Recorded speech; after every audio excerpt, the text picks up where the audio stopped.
Det her er Bertram Studios med gæst Asta og Selma. Lad os se, hvad vi gør ved det her show, for det er alt for kedeligt. Vi er lige nu i verdens kedeligste mark. Det er det, der hedder Dyrehaven. Jeg forstår ikke, hvorfor vi er her, men jeg protesterede os, men vi skulle være her. Derfor skal vi nu finde på endnu en sjovt lave. Lad os filme en græshoppe.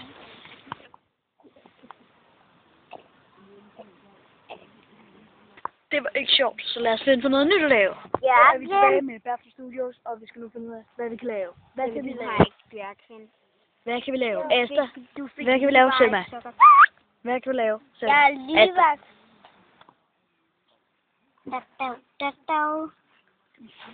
Hold kæft, hvor var den græshoppe kedelig. Så jeg ved simpelthen ikke, hvorfor jeg blev ved med at filme den. Jeg har bare lyst. Og her ser vi Asta med store muskler og en græshoppe. Tak for i dag. Det var Bertram Studios fra verdens kedeligste sted, Dyrehaven, med verdens kedeligste program. Bertram Studios. Farvel.